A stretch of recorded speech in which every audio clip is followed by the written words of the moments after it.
partnership between India and Denmark, which was declared in 2020 in this month. Today, we are in the 5th anniversary year of India-Denmark Green Strategic Partnership. We need to go together. India and Denmark should together lead the way and help the world in green transition. Today, a lot of Danish companies are working in India. You name every big Danish company is present in India, barring just a few couple of them. They are manufacturing in India. They're finding good market opportunities in India. They are manufacturing in India and also exporting from India to the world. So Danish companies find their competitive edge in India with their good technologies, and we are looking for more and more Danish investments in India. And not only it's not only about business, it's also about people-to-people relations, academia, scientific research, research and innovation. We are seeing a lot of Indian diaspora coming here and working in the IT sector of Denmark and in many other sectors of innovation. So I think that India and Denmark are achieving the right kind of partnership. I would say that even we have just started, sky is the limit, and we have to take this partnership a long way. Thank you so much, Ambassador sir, for this comprehensive response, brimmed with optimism of the future. Thank you so much, sir. Moving on to Vikram. So Vikram, as we all know, he is the country head of the largest Indian IT services company. So Vikram, I think we have heard enough from the politicians, right? So as a business person, on this topic, of course, as a business person, how do you see that, the political front relationship upward movement? Do you see it in the business environment as well, Vikram? Yeah, first of all, Hemant, I would like to say thanks for having me in the esteemed panel here, and great effort in setting this up. I know it takes, with you, Yogesh and all the team, takes a lot of effort to have something like this, so great. And I would also like to mention a few words for Freddie. And Freddie, I remember I met you back in the embassy in Delhi last year, and we were having these conversations. And it just occurred to me, and I am a little bit partly from Delhi, I belong to Delhi also. And it occurred to me that he knows more about India and Delhi than me. So that shows a tremendous amount of commitment the person had towards the relationship. So, I mean, great run over the several years. Thank you so much for that. Thank you. See, I think to your question, yes, there is a lot of development going on the business front. One little bit impediment that has been there has been on the regulation side for businesses to operate, but that's also being ironed out proactively by the Danish diplomacy and politicians as well. And we see a very bright future coming in the in the subsequent years. Of course, due to the geopolitical situation, you have to be a little bit cautious of how much you can or cannot allow. But if I contrast this with, let's say, 30 years ago, so we have been present in Denmark for the last 30 years, and previously we used to do very basic services, small application type of projects. Today, and not many people will know this, but almost every person living in Denmark interacts with a service that's delivered by TCS in the background. So if you go to your office, you make your phone calls, you buy your coffee, what have you. There is, and we are, for Danish enterprises, we are supporting national critical infrastructure, and that would have not been possible had the business environment not supported that over the last few years. So I think there is a great future ahead. Thank you so much, Vikram. I think a very relevant comment, right? So from another industry veteran, Bente is among us. Bente, how do you see from the business perspective, and we need to have a Danish point of view as well. So how do you see this relationship evolving in the future, Bente?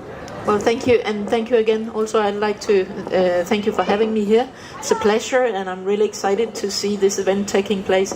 So, yes, to your question, I'm representing Confederation of Danish Industry, and I have the pleasure of actually being based in Mumbai. for 3 years, serving on behalf of Confederation of Danish Industry. And it was mentioned that all the big companies are in India, absolutely, and they've been there for many years and they're very successful. But what I'm happy to say is, especially after COVID, we've seen an immense interest, and I think it's, among other things, also to acknowledge the strategic partnership that was signed in 2020. A lot of the smaller Danish companies now are also seeing a huge potential in India. And that's why we're successful down there now, because we're really busy, and we had to open an office in Chennai in 22, because all of these Danish companies on various sectors are really seeing a huge potential in India. Be it selling their services directly, but also sourcing, and like you rightly said, Ambassador, exporting from India.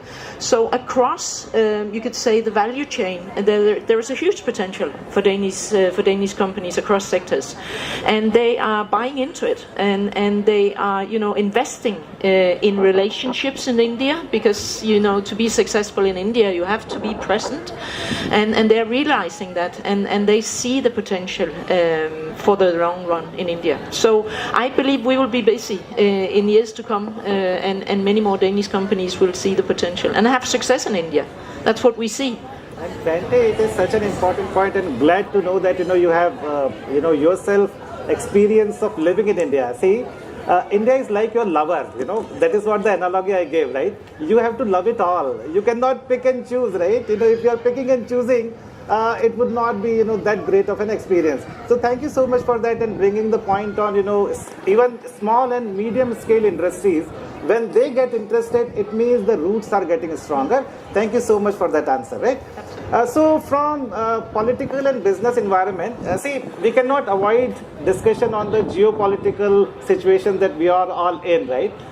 We are actually in little bit uncharted waters. So next session would be, or next set of questions will be actually on little bit on the geopolitical side. So Freddie, I will start with you. See, the current geopolitical scenario is actually testing the limit of the friendship among the friendly nations also, right? So how do you see, Freddie, this situation evolving further? Friends are becoming foes, and this, that and all. So your experience, your response to that. Thank you very much. It's on a Saturday morning. Of course, I see the blue skies, but also see some gray skies. Of course, also when it comes to geopolitics, you will see changes. You will see different views on a lot of things. I think it's important to stay optimistic. There will be ups and downs. I experienced it myself. And if you work hard and you have the conviction and the passion, that we have to work together because it serves humanity, and then I will not be too pessimistic.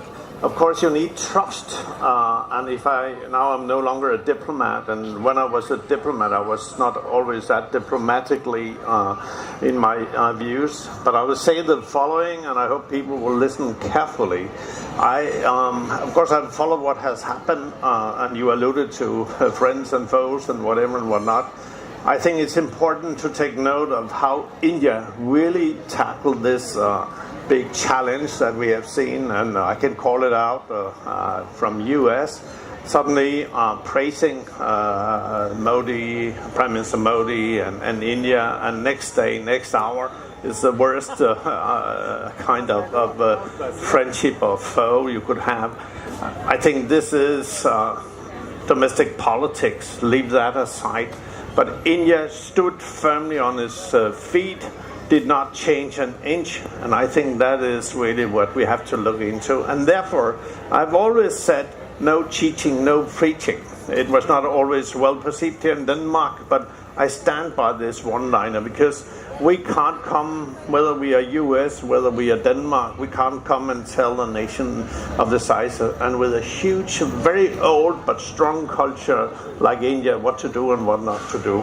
And the second point, which is of course guiding us for the future, should be the following, that it was mentioned Denmark has the skills, India has the scale, but we also need speed and scope and sustainability.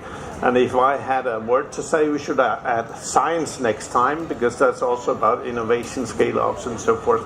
But India we have to take inspiration from India, because if we want to have a more sustainable development, then a lot of the affordability, a lot of these very simple solutions, not simple in the sense that it doesn't work, but simple solutions, that is what we have to look for, and therefore India will always stay as a lighthouse in the global development. And therefore, whatever they have done, and whatever the Prime Minister of India, Sri Narendra Modi, has done, I think he deserves all the praise he can get. And hopefully here in Copenhagen, we will move away from nice words and tweets whenever that is needed, and to actions. Actions will define our future, not words. We have had too many words. And I also spoke too many words, anyhow. Dhanyavad. But be optimistic. And Freddie has spoken like a true friend of India, right? You know, that is what Freddie is, and with Freddie we have a heart-to-heart connection, right? So moving on to Ambassador Sir. So Ambassador Sir, you know, see, in this global scenario, right, you know, it feels like that every country is on its own, right? So do you see that, you know, the situation will stay like this, or do you see that we will go back to the more collaborative model that used to be there, you know, some 1 year ago or 6 months ago, or your comments on that, sir? Well, I would say that at least in this changing world, India and Denmark are friends and will remain, and we will work together. But yeah, we cannot deny that there are serious challenges to multilateral world order today, and India has always stood for a multipolar world. We do not believe that world should be divided into 2 blocks or 4 blocks, and they are all at the neck of each other. It shouldn't be like that. We need to have global cooperation. For that, United Nations and the multilateral world order, you know, everything which we created in last few decades has to be upheld. I know that there are certain difficulties which are arising out from various geopolitical you know, changes which are happening, especially on the field of trade now, because suddenly tariffs have gone up for India, you know, by the United States.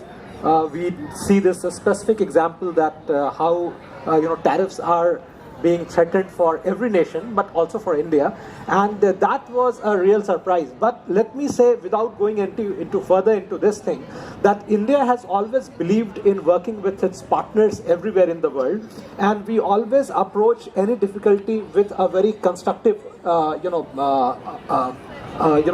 kind of method to address those issues. So, for example, when there was the US wish that we should revise our tariffs, we have engaged in multiple rounds of negotiations with the US team, working to see that whether we can come to a very acceptable and mutually beneficial tariff regime between the 2 countries. These talks have been going on. With the European Union, we know that in the early part of this year, the President of the European Commission, President Ursula von der Leyen, with her entire College of Commissioners of the European Union, made a visit to India, which was very historic. And both the leadership of India and the European Union declared that they want to have an India-European Union free trade agreement by the end of this year. That's a very difficult task. But even then, in Brussels, Indian officials and the officials of the European Union have been working very closely, and several rounds of, I would say, difficult negotiations have gone on, and both sides still want to achieve that by the end of this year. I will give the example of the India-United Kingdom relations. Very recently, Indian Prime Minister traveled to United Kingdom. We had carried out trade negotiations with the United Kingdom, and now India and the United Kingdom have achieved and signed a free trade agreement between India and the United Kingdom. So India shows serious intent to engage with its partners and ultimately come to a beneficial, mutually beneficial level of engagement. So I think that with this spirit, India is open to cooperation with all. And I hope that one day, when we achieve the India-European Union free trade agreement, it would benefit both Europe, both India, and of course India and Denmark relations would of course prosper because of that. So let's hope for that day. Thank you so much, Ambassador sir. Words of great wisdom and strategy. So Vikram, coming back to you, right, see, in this, for a business to thrive, like the way you pointed out in your earlier response as well, that it is very important to have a stable political scenario as well, right? So I would like to ask you that how businesses in India and Denmark can actually navigate through this troubled waters and till the time situation settles down. Your views on that, please. It's an interesting question. See, that navigation is already happening as we speak. First of all, if you look at the world order right now, there are, I would say, three major transitions that are happening. One is the green energy transition. Second is shift in supply chains, and the third would be rise of artificial intelligence. Right. So, especially between India and Denmark, if you take all three of this, Denmark is the leader in sustainable energy, and there is a lot of collaboration going on between the two countries. Second is Denmark's status as the fifth largest maritime operator on the planet also helps with having alternate supply chain routes, between both the countries. And third is the artificial intelligence. Recently there has been a lot of investments here done in Denmark. There is a very rich startup culture, and India can provide the scale for that collaboration. So I would say these three channels are very much open, and there is a very strong collaboration going on with the three of them. So yes, environment has shifted a bit, people's priorities are a bit different, but I think on these three main areas there is still a lot of development going on between both the countries, and will go on in the future. So Vikram, thank you so much actually, right? So like we understand that the business will move on, the show must go on, right? That is the kind of philosophy that we need to adopt to passing through this troubled water, right? So Bente, what are your views on that, right? The same question I will throw at you, that how do you see it from your perspective? How should the businesses be prepared to tackle these challenges? But I think, that's the way to put it, right? The show must go on. The business, we have to find a way. Yeah. And I think that's not a new situation for Danish companies. They have to be out there in the world. We're a small country, we're a small nation, we're a small economy. So if we're not able to navigate the world as it's, evolving, then Danish businesses cannot survive. And they have survived. And look at the economy in Denmark at the moment. It's, despite all the troubles, despite the fact that US is our biggest export market, and what's happening there now, obviously Danish companies pay attention to what's happening in the world, and they're not naive. And they also look for new opportunities. And I think a free trade agreement with India would obviously be something that the Danish companies would welcome. They're waiting for this. So I think, yes, they're not naive. They don't sit back and wait for something to happen for the world to get better. I think the Danish companies have a tradition of acting, taking decisions, finding new routes, and they will continue like that. That they're good at it, I think. And this is why also, on the back of this Green Strategic Partnership that was defined or signed 5 years back, they saw the opportunity, and they're now, taking advantage of that, and they will continue to do that. So yes, the world is not perfect, but the show will go on. The show will go on. Yeah. So I said show must go on, and she said show will go on. That's the confidence that we are looking at now. Yeah. Right? But see, Danish companies are always finding, true to their Viking spirit, new routes to unknown places as well, right? So with this, we are actually drawing little closer to our, last section, and this would be perhaps my last question. Right? See, many of us who have seen India and who have seen Denmark, right? So what we feel that India sometimes feels like United States of Europe, right? So combination of, all the different cultures, this, that, and everything else, United States of Europe is what, describes India for many Europeans, from that point of view, right? So in this context, right, Ambassador Freddie, what is your message for Indian diaspora, which actually, started thriving from your first tenure and where we are today? What is your message to them? First and foremost, I think we should not underestimate the importance also outside these festivals and these events. They play an immense role, and I have had the good luck of participating in a number of events, and I see how really blooming the people-to-people ties are, but also among the diaspora here in India. And I recall, and I think I can mention it here, when Honorable Prime Minister Narendra Modi came to Copenhagen, we received him out in the airport, and we were going to the Danish Prime Minister's official residence. And each and every meter along the driving path, there were Indians lined up. And obviously, the Prime Minister of India would like to wanted to greet all the Indians, so we got very, very delayed in our arrival at the Prime Minister's official residence. And then later, we had an event where the Honorable Prime Minister addressed the Indian diaspora, and the Danish Prime Minister participated. Yes. And of course, he's a very, very good politician. But she was so surprised by how welcoming the Indian community was and behaved vis-a-vis their Prime Minister. So perhaps in that context, it shows how important the diaspora is and will be. And we can discuss all kinds of partnerships. They are defined by businesses, political and diplomatic interests. But what you can't define is the people-to-people exchanges, because it builds on genuine emotions, genuine interest. And to have the smell of fantastic Indian food makes me feel happy.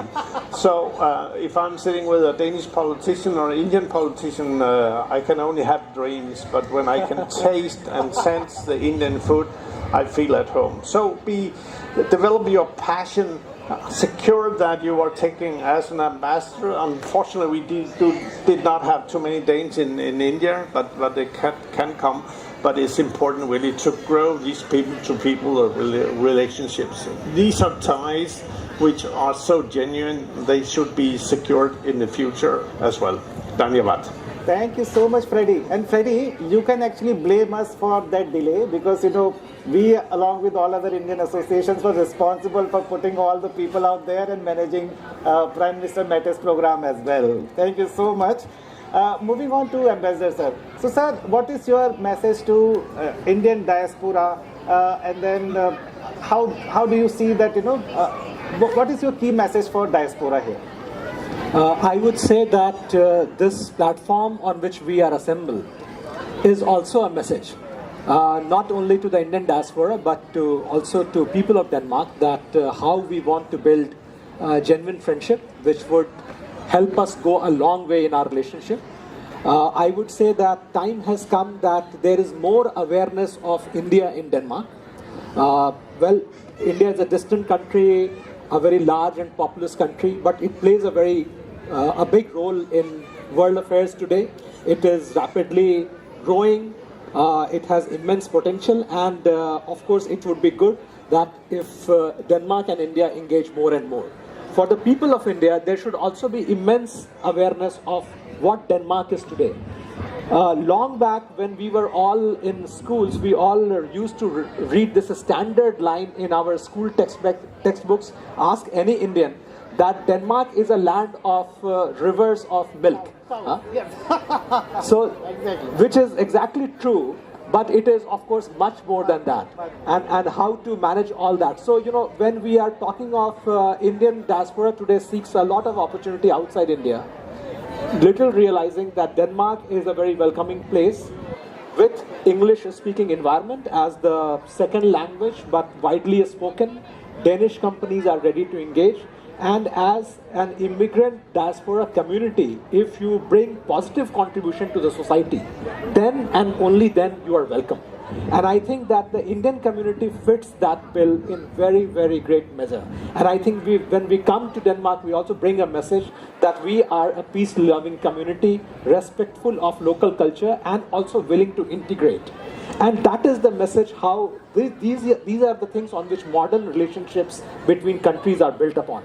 So as Ambassador Freddie Swain has said, that without people-to-people contact, you would not go far. Politics may be topsy-turvy. You asked about, you were alluding to friendship and adversarial relations in today's world. But when peoples of the two countries unite, nothing going to change the relationship. So I think that we as people of India and people of Denmark need to provide that solid contact between our two countries. Ambassador sir, thank you so much once again. I think you have touched upon such a brilliant topic, and then this will lead my follow-up questions to Vikram. Vikram, you employ a lot of Danes and a lot of Indians in your organization. What is your message from the corporate perspective of working relationship for diaspora as well as our Danish colleagues here? See, yes, yeah, we have a good sizable population from both nationalities, and I think, and I have worked actually in all other Nordic countries also to a good extent. I have seen a much more increased level of openness here to sort of integrate and also understand each other's culture. Some time back, we had this DHL run and etc. also, we do all that. And I saw a lot of our Danish colleagues, take the initiative of setting up stalls and also, contributing to the whole event itself. And also a lot of festivals where we see both the nationalities are coming together and celebrating each other's important days, so to say. So I would say that yes, just keep that openness going forward and keep an open mind, and we're going to see a lot of new wonders happening. So I think that would be my message to everyone. Thank you so much, Vikram. And this is the last question of this particular Indo-Denmark forum to Bente. And Bente, the same thing to you. What is your message for our Danish industries and Indian companies, who want to invest in India? What would be your message to them? So I think if you want to do business in India, you have to have a long-term perspective. There's no quick fix. It's a huge potential. There's also some complexity, and India is not just India, like you rightly said. I think the comparison with Europe is really well put. If you want to do business in India, you need to understand where and with whom. I mean, if you want to do business in Europe, I mean, setting up a business in Sweden or in Spain is not the same, and it's similar. If you want to do business in India, you need to understand what are you there for. And who do you want to work with? Who's your customer base? Who's your suppliers? And all of this. So going to India as a business is not just, India is so many things. So you need to do a bit of homework before you engage with India. And I also want, if I may add, on the people side and on the skill side, I think the number of professional Indians in Denmark has grown. It has tripled within the last 10 years. And I think the Indian employees in Denmark have a really good reputation. Indians are known as hardworking, very professional people who want to, develop themselves. And this is, the characteristics that Danish companies are looking for amongst their employees. So I think there is a great potential for Indians to have a career in Denmark also. And that will maybe also make it easier for Danish companies to have success in India, if they have some Indians on the Danish side. So I think there is a huge potential for Indians in Denmark as professional in Danish companies, and vice versa.